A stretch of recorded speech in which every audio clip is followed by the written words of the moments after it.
All right, we are live, episode 15 of the So What podcast. Bright and early. This is at a 7 a.m. podcast, per usual. It's And September. it's September, Yeah, right? isn't that fucked up? That is pretty fucked up. Um, Here in the DC region, it's been storming like mad, like absolute mad. Um, Crazy thunderstorms, crazy lightning, which actually there's also Hurricane Ida, which is a Cat 4 just on the cusp of a Cat 5 that hit New Orleans. The biggest hurricane that's hit the U.S. since like the 1800s, 18 something. Um, and I think that we're supposed to get that rainfall like tomorrow, next 2 days. So That's pretty crazy. That's pretty crazy that it's fall and Ida's crazy too. I don't want to talk about climate change because I don't know anything about it, but I don't know. Maybe that's a factor there. yeah, yeah, yeah. What's the what's the topic for today? Did you want to give us a little rundown? Sure. So like many things on this So What podcast is completely off the cuff, but we decided this morning to talk a little bit about anxiety. What exactly is anxiety from our perspective? And just a reminder for everyone listening, a part of the fun of this podcast, at least for Hack and I, is a bit of a like a personal experiment in working through these things live, right? Just based on whatever we have cooking around right now, like not too much knowledge, not too much barrier. It's just kind of what happens when two friends get together and they just start talking about whatever it is that is compelling or top of mind, and seeing how far or how much closer we can get to understanding it better. So yeah, I think anxiety is a really great one actually, that affects so many people, and I don't want to lose this this sub thread to this, by the way, which is the fact that I personally, admittedly, am afflicted by like heavy bouts of anxiety, and have developed lots of ways to kind of work with that. Hack, on the other hand, here is I think you self-profess as being very anxiety free, which I'm sure, excuse me, for a lot of people, especially in this world right now, in the times that we're living in, would hear that and just be like, "Oh my God, teach me your ways." Like, so I think we can talk a little bit about that as well, as we kind of ping pong around. But do you want to like kind of maybe give like a quick uh, bit on that, Hack? Like, Yeah, yeah. Okay. I I um I think relative to other people, I don't have a lot of anxiety.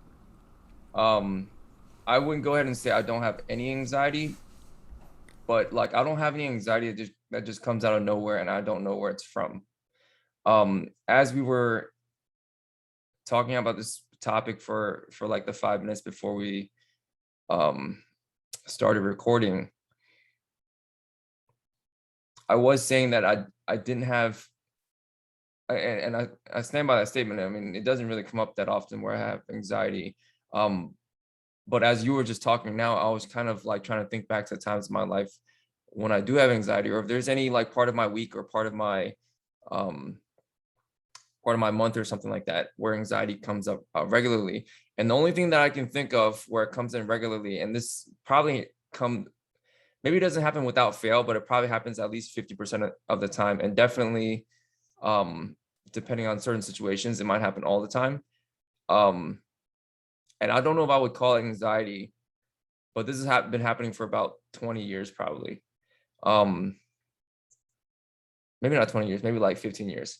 So I play a lot of flag football, and anytime I have a game, if I'm playing quarterback, when I'm driving to the game, I have butterflies in my stomach every time without fail.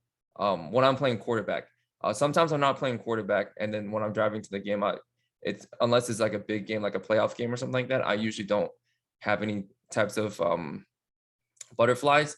And the interesting part is when it first started happening to me, that's the only time I think I regularly, like, okay, I'm probably gonna have some sort of like anxiety in this moment. But the thing is, the label of anxiety is a weird one for me because I never called it that. I always viewed it as butterflies in my stomach.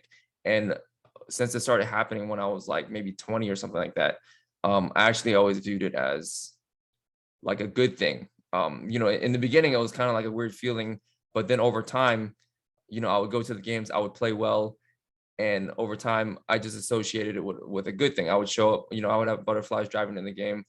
A lot of times we do well. Next week, same thing happens, and over time, I'm like, if I go to the game and I don't have the feeling of butterflies in my stomach, then I would think something is off. I'd be like, oh, that's weird, dude. Something's going on.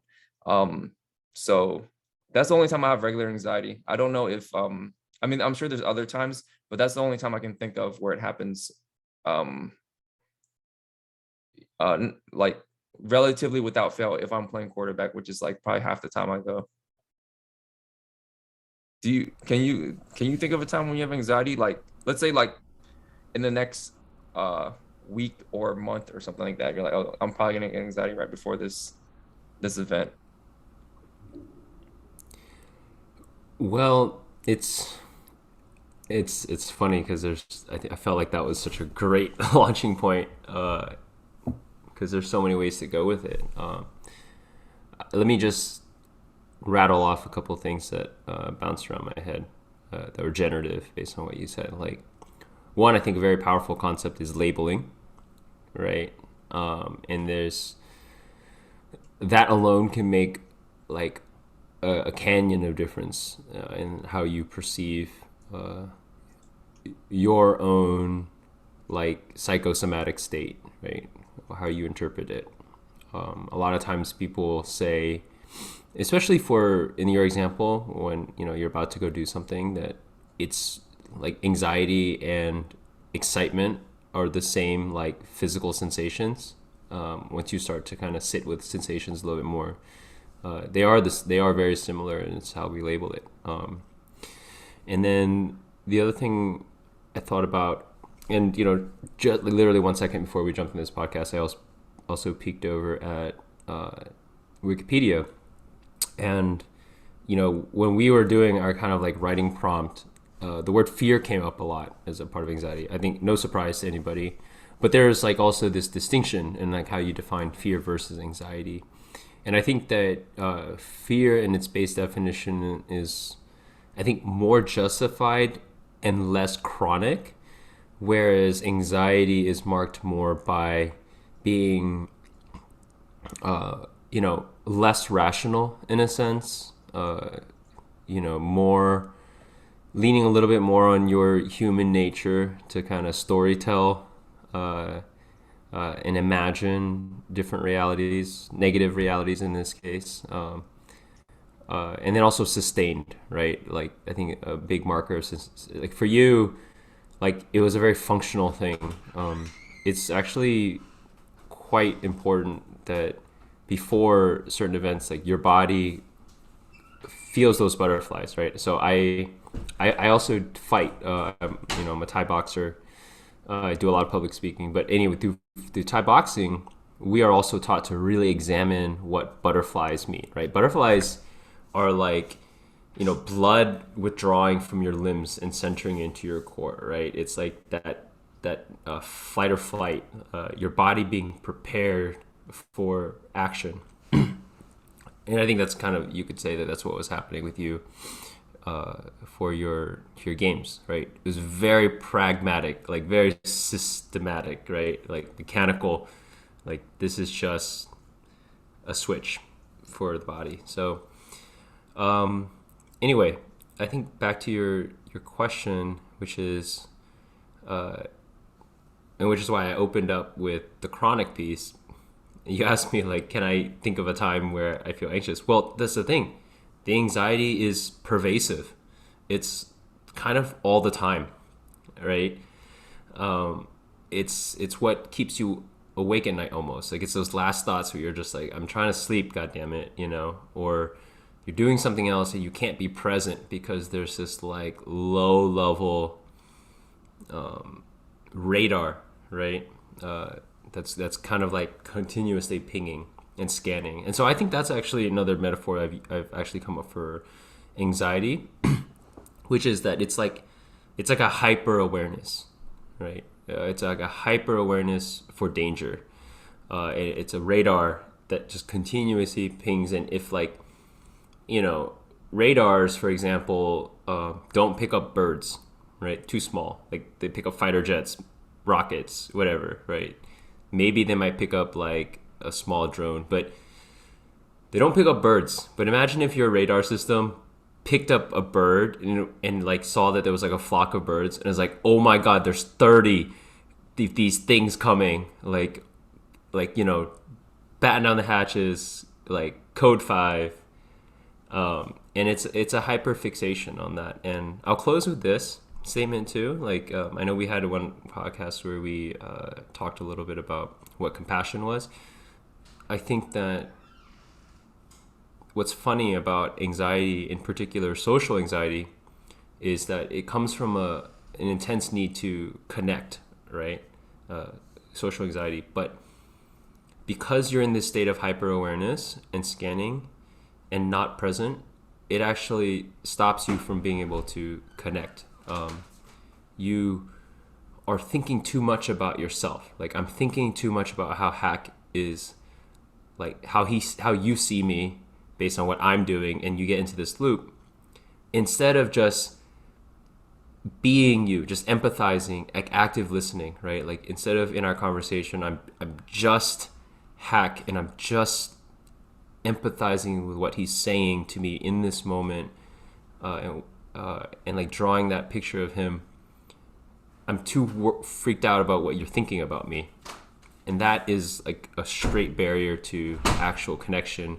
But then it perpetuates more disconnect and it perpetuates more anxiety. So anyway, long monologue, long diatribe, but those are some of my thoughts on anxiety based on what you said.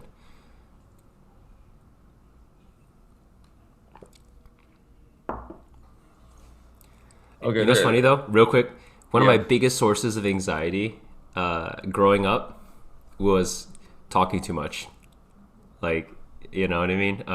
Like, huge source of anxiety. It was just like talking, rambling, like bringing in too many adjacent tangents and stuff, which is why it's funny to also confront that live. Like, I'm like being recorded, and in my head, I'm like, all right, you gone for how long? Like, it's like, is Hack falling asleep? Like, you know, it's live, man. So anyway, Well, thought I'd call it out. first of all, if I'm falling asleep now, it's because it's 7 in the morning. It has nothing to do with you. Yeah. Um, but no, I'm not falling asleep. There's actually, I think you said a lot, and there was at least a few jumping off points for sure that I wanted to hit. The first thing you said about labeling, I think that's very important because I think we have to, in order to talk about anxiety or feelings in general, emotions, I think it's important to define what that is. And I'm not sure if everyone understands what you mean when you say labeling. So I think we should at least touch on that. Um, and I think the second thing that you said that I wanted to talk about also was that anxiety is pervasive, and I really like the analogy that you gave when you said, like, imagine you have a radar that's kind of like pinging the environment for danger and stuff like that. But let's say your radar isn't calibrated; it's supposed to pick up fighter jets, you know, that are coming into um, that are actually dangerous. But imagine if anytime like a pigeon flew through, it just you know, it just thought it was a fighter jet, then obviously there's going to be a whole lot more birds than fighter jets, and it's going to pick up any type of debris. And so this whole time your body actually feels like there's a fighter jet, and you know, I need to be in fight or flight, and but nothing's actually happening. Like, there's nothing actually um wrong. um and I think that analogy is really good. And then you came back and started talking about how people get anxiety because they want to connect. Like, they have like almost like a, not a desperate need to connect, but they care so much about it that they're super sensitive to their environment. What does this person think about me? What if I say this? What if I do this? What if what if they misinterpret and they think this of me, and then they go tell all these other people, and then all of a sudden, like, it's this whole thing. um I think we can also talk about why that why the human body in general, how come humans evolved to get to that point, for that to be necessary. Like, why are we very sensitive to what other people think? um it might seem like a bad thing, but I'm sure it was a very good thing at a certain point in time, and maybe we can talk about that. So I think you gave us three really good jumping off points, and I listed those because I want to hit each and every one of those before we move on. um I don't know, did you want to touch on any of those? No, nothing immediately came to mind because I had spoken at length, so I kind of want to turn it over to you. But before we do, I do want to say that, like, just for everyone listening, as you can tell, this podcast is generative. Both Hack and I have kind of that affinity, and we wanted a way to better track that. And I like that we're kind of just doing this verbally too. We had this idea to actually to actually mentally map it out, or actually physically map it out with like a whiteboard, or as we said it. And I know I have all this white space here, so I literally imagined you as you said things. It was like ping, ping, ping, like those TikToks. And so let's review that real quick. Like, there was the first one, Labeling. labeling, right? And then social anxiety, Social anxiety. the intense need to connect, and where that actually comes from, why that's like an evolutionary Mm-hmm. thing that our body evolved to do. And what happens in an environment that's like the environment that we live in today.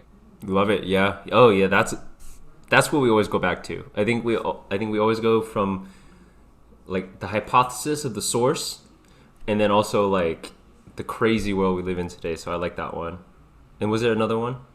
um there might have been, but I think those are the two most important ones. And the more I think of it, I think we should go to the labeling one first, Okay. because I think we have to define what an emotion is, so we can take a step back and see what anxiety actually is, or mind or our interpretation of it first. Like, how do we define anxiety as an emotion? I agree. I thought the Um, order that you gave was already spot on. So let's go ahead and do that. okay, and we probably already touched on this a little bit, but what is an emotion? Um, okay, and I don't know if this is the best definition for it. I think this is kind of me trying to generalize what Eckhart Tolle wrote in his book. So I apologize if it's off by a little bit. It probably will be. Um, but I think he posits that an emotion is a physical reaction to a thought that we're having. So it's like you have a thought, and then you have like an actual visceral physical reaction within your body because of this thought that you're having. And it happens so quick that is like something happens and you have a feeling. But what actually happens before you have a feeling is like you have this thought. Like, you're driving a car, someone cuts you off, and you have a thought like, that fucker cut me off. And it happens like obviously instantaneously. And then you have the emotion of anger or whatever. And that emotion is literally, your heart starts beating faster, your palms probably get sweaty, your face probably gets hot. All sorts of shit happens. And in the past, when you felt that combination of physical sensations, you labeled that as anger. So now when it happens like that, you don't have to be like, what is this feeling? Like, I'm angry. It's some guy cuts you off, like instant thought, instant reaction, instant, your body does its thing. And that combination of physical sensations, is anger. Now you're angry.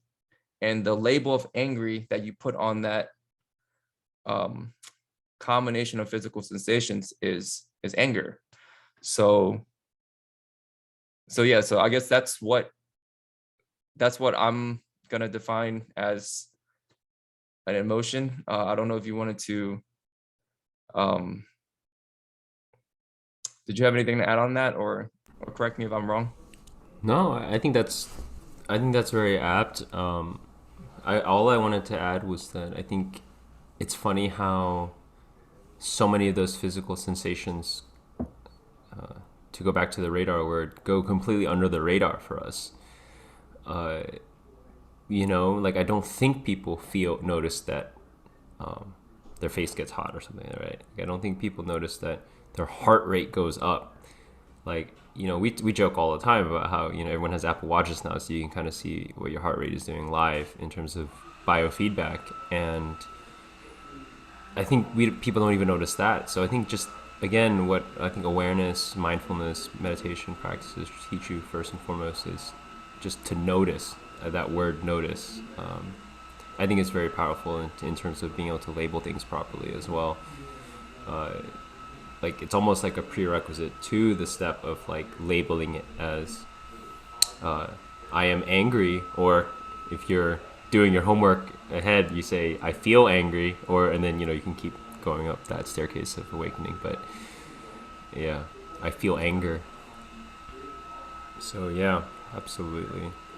And it is funny though, because I do think that that is something that is downloaded into us. So back to the idea that, I mean, label, like the whole nature nurture thing, right? Labels, I think, are so very much downloaded. Like, as a kid, you see it. Maybe it's not you at first, and someone says like, "Oh, that person's angry," or like, so. Quick sound check. Can you hear anything in the background right now? I hear vacuuming. Okay. Yeah, I'm gonna mute. No, you're good. Okay, let's okay, so let's use that as a working definition for an emotion. And then now we can bring what that is back to anxiety. And I think we kind of touched on this before I tried to define what an emotion is.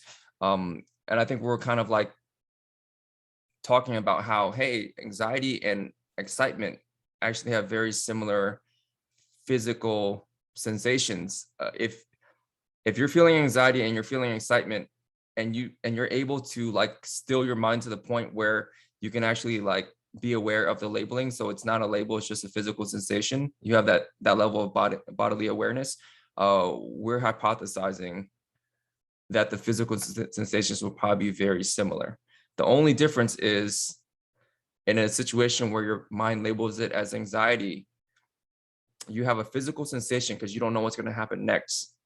But what's going to happen next is viewed like negatively. Like, I'm going to go give this presentation. I don't know what's going to happen next. Maybe I'll stumble over my words and embarrass myself. That would be terrible. I have anxiety, like the label of anxiety, because I don't know what's going to happen next, but I think it's a bad thing. In the opposite scenario with excitement, let's say you, I don't know, you're going to, you're going to open like a gift that someone gave you, and you're like really looking forward to it because this person gives you good gifts. You don't know what's in it. You don't know what's going to happen next, but it's probably a good thing. So then you have the same physical sensations, but because your mind views it as a positive, the label that goes on top of those physical sensations is excitement. So then you feel the same physical sensations, but with the label of excitement. It's a completely different experience, for yourself. Okay, so there's that. I don't even know why. Okay, so No, I thought that was really good. I thought the gift was a great metaphor, and it just speaks to the power of perspective, right? And labeling, like just one little shift, and you like basically both cases deal with uncertainty, right? First of all, you have to be okay with not knowing. I think that's step one. Like excitement, but that's what makes excitement so good, is that you don't know, right? You don't know how it's gonna go. Like that's what makes it great, and that's what makes anxiety so bad, because you don't know. That's what makes it so bad. And I think that if you can if you have a a repeated pattern of always looking for what's bad, you might have good reason to believe that based on past experience, but oftentimes we carry that unwillingly into new situations where it might not be as bad.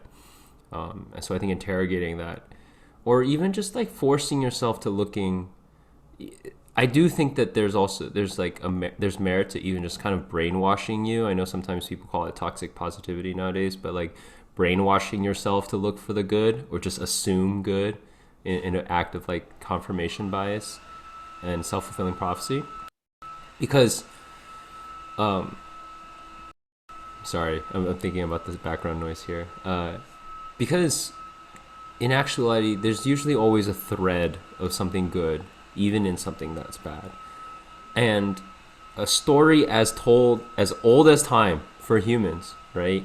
As old as time for humans, that's like different than most animals, is this story of perseverance, right? And this story of overcoming is one that is just like so foundational to the human story. And yeah, I think that if there's like an incredible case for kind of like staying in that frame as much as possible in terms of opportunity and abundance instead of scarcity and negativity. I remember talking to a teacher, spiritual teacher at one point, and I think she made this example that was really compelling to me, which is like, it's almost like it's like the difference of like, in a natural disaster, the people that survive and the people that don't, right?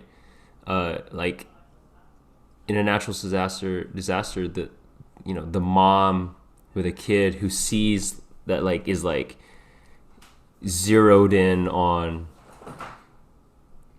some like finding opportunity like relentlessly, it might even if it's like 5% survival, like she's gonna be in that 5%, like just by virtue of being in that frame. So I think it's very powerful. I mean, we talk power of mind, power of labeling. I have a question for you, and actually, you're probably not gonna. This is gonna be random, but it might not be random. So I'm just gonna put it out there. Um, so yesterday I was talking to a friend about anxiety, and it was weird because we didn't start talking about anxiety. I forget the way the topic started was I asked the question, "Hey, do you consider yourself a lucky person?" And she said, uh, because she said a statement, and it was just kind of like a statement that would have like got brushed by, but it was something along the lines of, "Oh yeah, and with my luck, so and so, you know, happened," implying that she has bad luck. And I never thought of her as an unlucky person. In fact, and I never thought of her as someone that view herself as an unlucky person either. So I was like, hey, wait a second. Do you consider yourself a lucky person? Do you believe that you're lucky, or do you believe that you're unlucky? And back and forth. Turns out she believes herself to be not a lucky person. If she had to pick one, it sounded like she was going to pick unlucky. I kind of forced her to pick one, and it brought me back to there was a scientific study, maybe like I feel like 10 years ago or something like that, where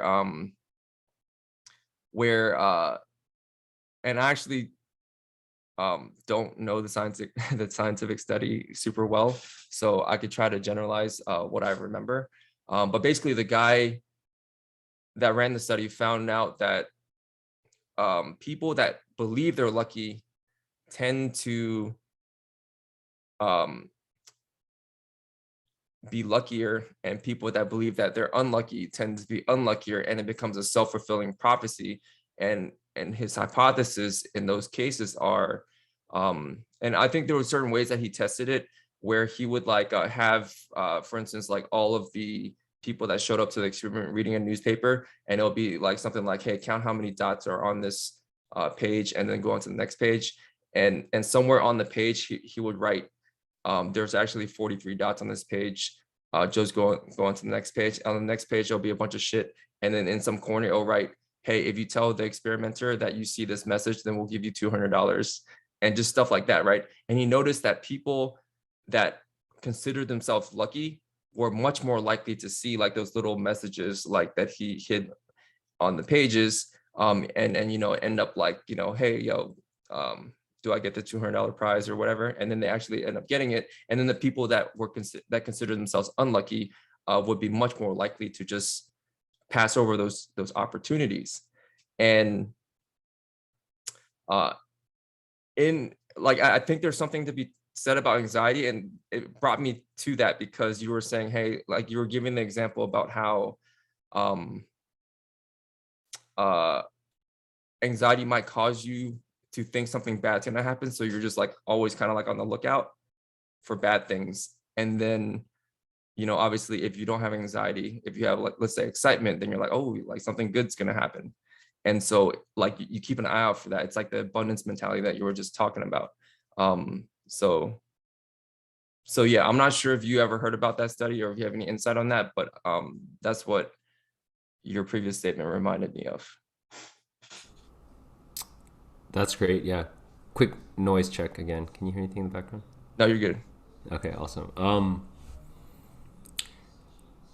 Before I want to just also remind everyone that we use the words self-fulfilling prophecy and even another word that comes to mind for me, placebo.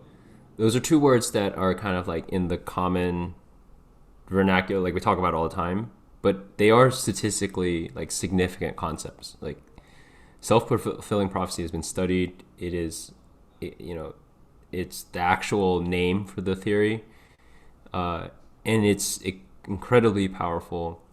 Same with placebo, right? Like we cannot explain placebo at all. Like it's a sugar pill. We do double-blind controlled studies in which people get a sugar pill. Yet it's still, the research still like mets out. So, and for me, that was always my jumping off point. By the way, from the empirical rational world into like exploring the mind a little bit more. Was that the power of belief, the sheer power of belief, the sheer way that you construct your reality through these two eyes. We think it's very eye-centric, but it's like so much more matters, right? The emotional content in which you use, the emotional paint in which you use the brush and draw the things that you see around you. So yeah, I think that is super powerful. I hadn't heard of that study before, but I think it's very consistent. And I had a thought that kind of just is escaping me now. But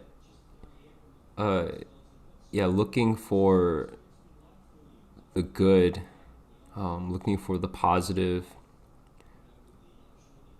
it compounds, right? I think that's one of the big themes of everything we talk about is like there's a compounding factor for everything. And sometimes you have to, when you're analyzing things, you have to like jump through every level of analysis. Sometimes like a lot of these anxieties are reactions to former anxieties, which are reactions to former anxieties, which I mean, it's the most crazy layered thing that you could ever imagine, which is can be hard to disrupt. So yeah, I think what might be interesting if we could pivot a little bit to that exact concept of how it builds up, right? How it gets out of control, like how it starts as something and just manifests as neuroticism, a trait, which, funny enough, like we don't talk as much about these things being passed on and inherited, but you can imagine that, a lifetime spent in an anxious state actually affects your genetic structure. I forgot what's the word for it. Epigenetics? Is that the epigenetics? Yeah, epigenetics, like where you actually influence your gene structure through the way you live, and then you can pass that down. So it's really crazy how that kind of can build up and compound even across generations, right? You're going to treat your kid a certain way. But I'll start with this, right? As far as, I think social anxiety is a really compelling one for people. It's a good one to talk about. uh, because especially we talk about social media here too, and that it's probably the most pervasive one of all is social anxiety. And I think, and this is actually drawing from an example that I had over the weekend, um, which is, and it's one that I relate to even, right?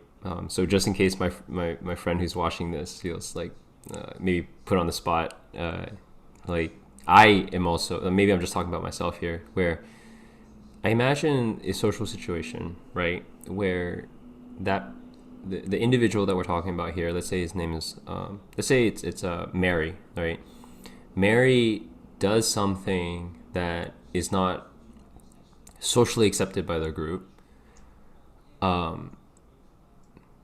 but all she gets back is little negative signals that that's not a really good thing. Like maybe she says a joke and people don't quite laugh, or they kind of turn away from her, you know, you know, I mean, there's like lots of small cues, and then maybe like she stops getting invited to certain things, or like when people pair up, like she's not paired, like she's kind of left, and I think that is the moment right there where it starts. Like that's the seed moment.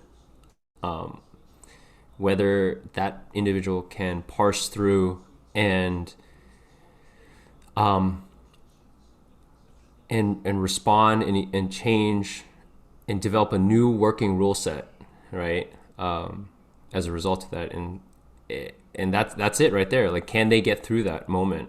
And so this specific example was this myself sometimes certainly, and this friend had a habit of finishing people's sentences like way too often, just hype, like almost like all the time, right? And you could tell that everyone was kind of like it kind of everyone recognized it. It was like interrupted the flow a little bit. The person speaking, but this person didn't see those signals, and it kept going, right? And so if he can't get through that, if someone doesn't tell, if he can't like get through that, then that is the seed that becomes compounding social anxiety, because it's every time I'm in a group of people, right? Bad things kind of like bad signals kind of start to come at me. And everything is sometimes like, you know, we get taught to like that, especially in Western societies, that you want to be more extroverted and you want to be more like you want to be more, and then it's like, okay, I'm going to be more, and it's like, you know, it doesn't work out. So I'll close with one last thing because my brain just went into this too, like dating.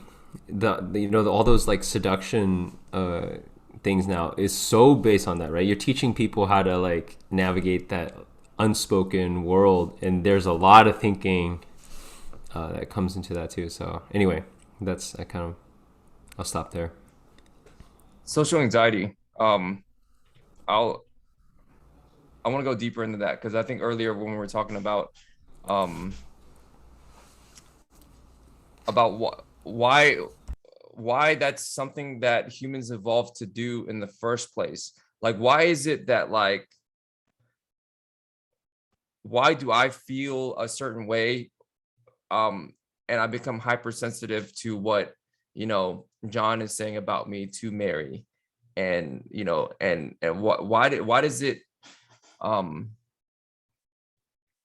why did we become hypersensitive to that in the first place? And I, you know, at one point in human history, like, you know, obviously we didn't live the same way we live now in like in like these like huge societies, cities, and digitalized worlds. We used to live Humans used to live in a situation where you're in a tribe of, I don't know, like 50 people or something like that, and you kind of had to find your spot in the tribe and be accepted in that tribe. And if you weren't accepted, let's say John was talking shit to Mary about me, and I wasn't fully aware of that, and then Mary goes and talks to Stephen about that situation, and then over time the whole group is like, yo, Hack kind of sucks, doesn't he? all of a sudden that tribe of 50 might become 49 and I'm off on my own because I wasn't aware that I stepped on John's toes in this one situation. Now he's talking shit to everybody. So I have to be hyper aware of what people are saying about me, about, about like all these like little like cues that I would need to be able to pick up on to have that level of awareness. Otherwise, if I'm not aware of it, I get kicked out of the tribe. And, obviously in a world where you live in a tribe of like a small tribe and like, let's say like caveman times, getting kicked out of a tribe means you're probably dead. It's like a life or death situation. So I think humans have evolved over time. Like that was a feature, not a flaw in our design. It was a feature to be hypersensitive to the signals coming in, like especially the subtle signals that you might not be able to pick up on otherwise. Now let's take that. Let's take that feature that was probably honed over millions of years or whatever, that made it so that our genes can get passed all the way down to this point in the first place.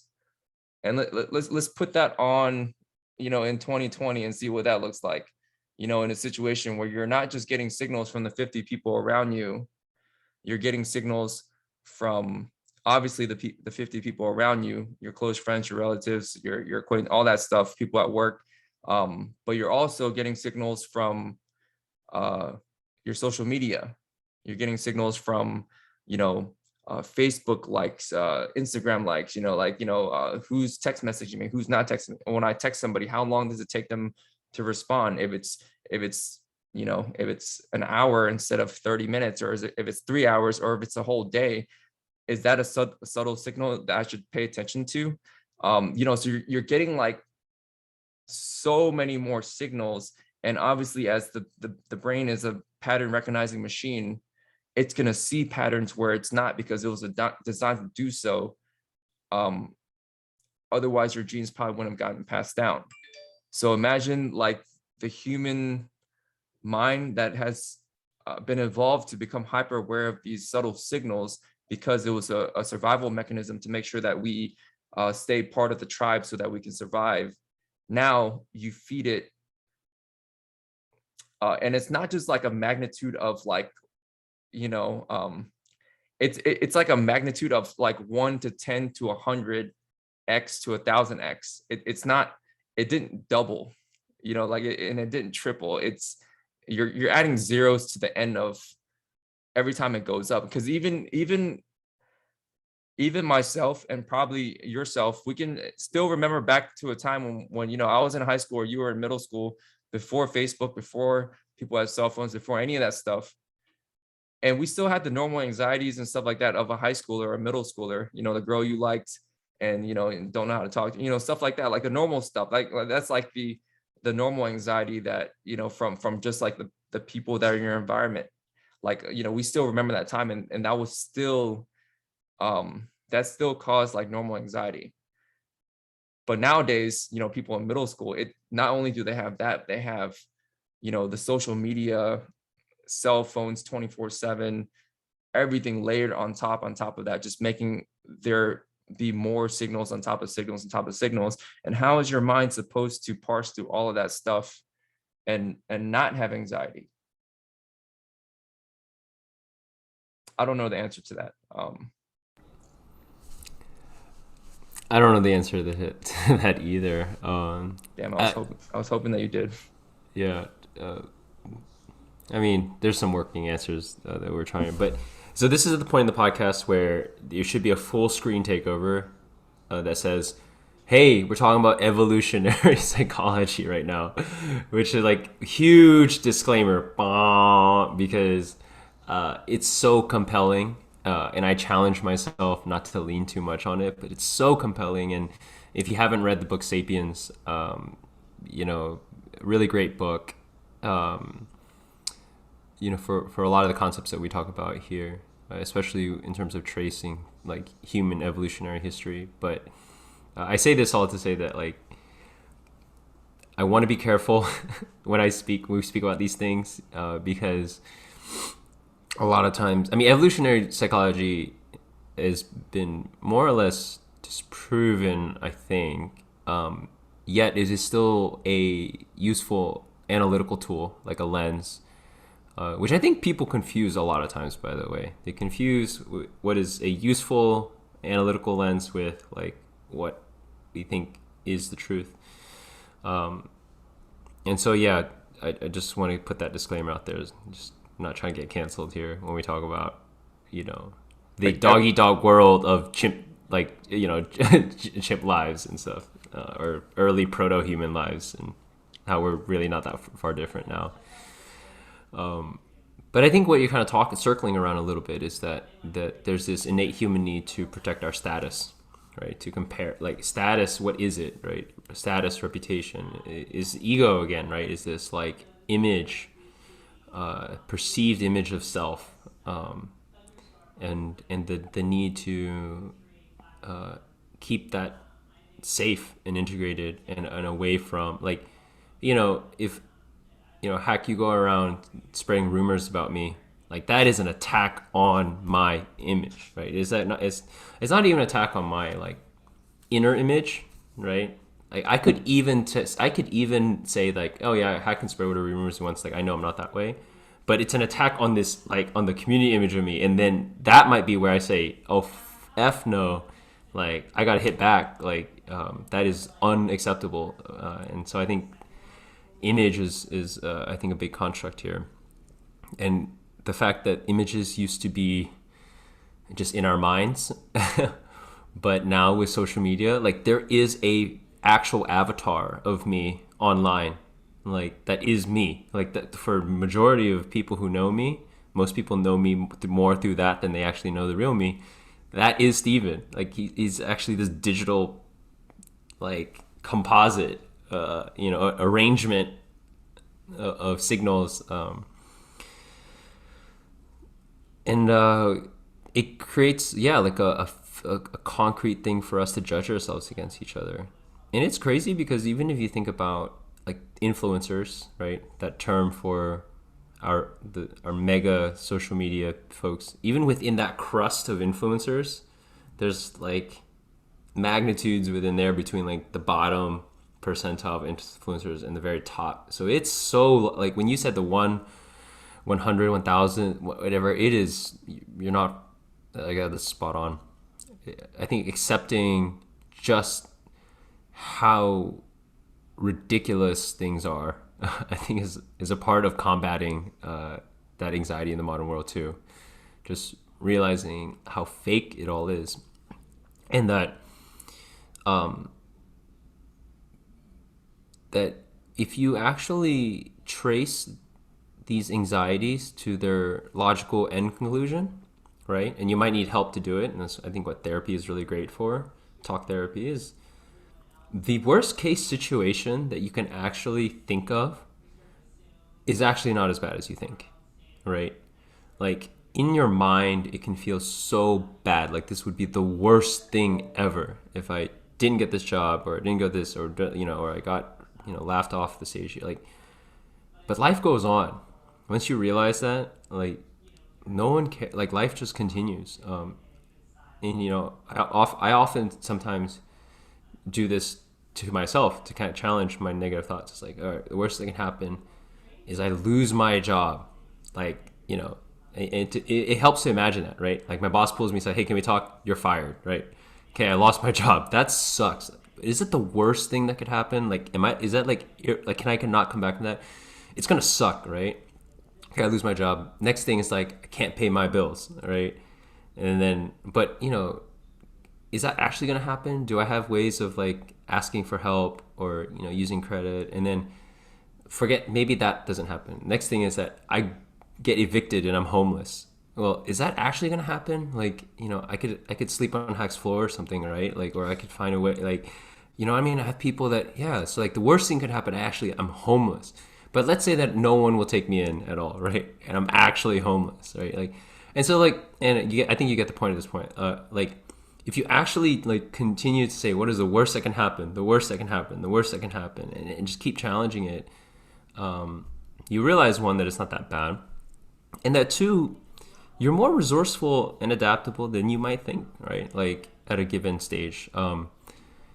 If I actually turned out to be jobless, I could probably pick up a good number of jobs. Right? It might not be my career, might not be a job that I'm like super proud of and aligned, but I could find something. I trust myself in that. Or if I was homeless, I'm pretty sure I could find the right, you know, maybe nonprofit help, some kind of way, right? Because you don't just turn into someone overnight, right? A lot of people who are homeless, sadly, it's a long path of mental illness, drug abuse. Like it's not, it's, you know what I mean? Like I can't suddenly become homeless is as much a state of mind as it is like a physical label. Like people don't realize that like you're also physically and homeless in the mind and the heart. Like these people can't home themselves anymore. So yeah, I think negative visualization, very powerful. You know, the worst thing you can do is actually just die. But is that the worst thing, right? Maybe the worst thing you can do is you suffer like crazy before you die. But that's also a rare set of things. That's, you know what I mean? Like at that point, you're talking about something else. You're talking about, you getting a really bad illness, or you getting in an accident where, you're just like, maybe a car is sitting on crushing you and you're just like bleeding out and no one's there to help. But that's ultra catastrophe. And you're welcome to think about ultra catastrophe, but know that that's pretty rare, and that you shouldn't be living your life again, like based on like ultra catastrophes. So. I wish I had more of a I think you at least gave some practical advice there with negative visualization and what's the worst that can happen and stuff. But I wish I had more things to say about, like, okay, so now that we know all this stuff about anxiety, like, so what? So what? Like I know people that feel anxiety and they're still gonna feel anxiety, even if you can walk them through a set of logical, okay, so this person talks shit about you, no one gives a shit about their opinion, so what? Like you can do that and they'll still give, like, their body will still have that visceral reaction. They'll still look at their Apple Watch and then their heart rate's still going to be like 130 for no reason. They're still going to be feeling that, and there's, I don't know, like, what's like, I mean, I don't have I'm not the best person to talk about anxiety because I haven't had to go through these challenges. Luckily I'm very fortunate to not have it as bad as like other people. Um, but I do know that it's a real thing for a lot of people. And I don't know, I just wish I had better answers. Like how do you recalibrate your alarm system if it's going off every time it, like, a squirrel runs by? You know what I mean? Like, how do you do that? I mean, my alarm system probably wouldn't even go off if a bear was like running through, and it probably should. Like, do you have an answer to, like, what if your radar is picking up all these birds and stuff? How do you fix that? And that might be something that got programmed way early. That Mm-hmm. might have gotten, like, maybe at some point in your life, as a child or something like that, maybe in the world that you're in or whatever traumatic thing that happened, like your alarm got turned on hypersensitive because it made sense to at that point. But then after you pass the stage of where that makes sense, and perhaps it's from an early age when maybe you didn't have an environment that made you feel completely safe.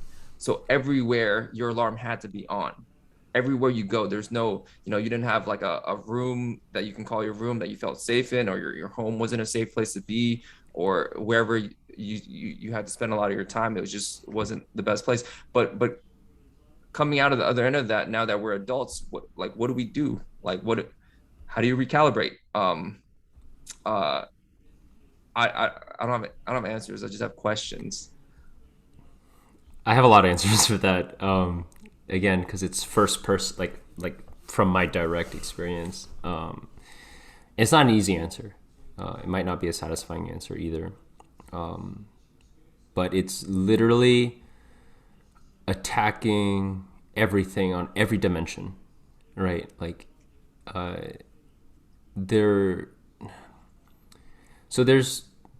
I'll try to walk us through a couple metaphors, but like there's one metaphor that's used a lot in I think psychiatric like self help, which is like a three-legged stool, right? You need all three legs in order to have that stability, and you can't just work on one. Can't even do two. Like it's got to be like all three, and sometimes all three at once, right? Which is why that trifecta of like working on your body, right? Working on your mind, working on your heart, is really important, right? Inventorying yourself like on basic needs. Like every human needs social connection, right? They need romantic connection. They need friend. They need like they need all sorts of things. So like asking yourself where just like when you say like, am I eating enough? Right? Am I eating the right foods? Like actually eating well is and sleeping well. We already know about that. But outside the physical, you can start to inventory the things that like you need, and that you should stop doing this and you need this. I think it's the core of a lot of self-help stuff. But I think you have to. I look at it like this, right? So imagine that I have this microphone, right? And I have speakers, and I want to produce a good sound. Like if there's dust on my microphone, I have to like undust it, right? I have to make sure that the instrument itself, the physical instrument is clean, right? It's clean, it's good, the wire is good, so that the feed that comes in is of quality. When it's inside now, I can tweak it, right? That's what equalizers for. You've seen like up the bass, like mid-tone. Right? I can like tweak it even more so that it comes like with the signal that I have, I can like I can actually affect it, right? I'm not just like a passive machine. I can do something with a signal, and then I can output that signal. And again, we're physical again, like the speaker needs to be tuned, right? So the difference between the instrument and the signal is a really thing. Your body is the instrument, and there's signals that both come in and come out of you. And so I think like managing those throughputs is really important. And I think the last thing would be like by setting yourself up for success, what you now need to do is rewire the way you think, right? You need to reprogram, like literally reprogram, like reconnect neurons, right? Like if this neural pathway is so strong and it's shown that like the more a neural pathway is used, the stronger it gets, you need to find a way to de-emphasize and weaken that. And the best way is to not give it power, like not like go there.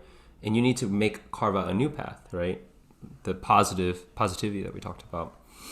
And one way that you can do that is so a lot of people who are suffering through whatever it is that they're suffering through, it's because of a lack of feeling in control, right? I think that's probably the most fundamental thing. Like I lack control.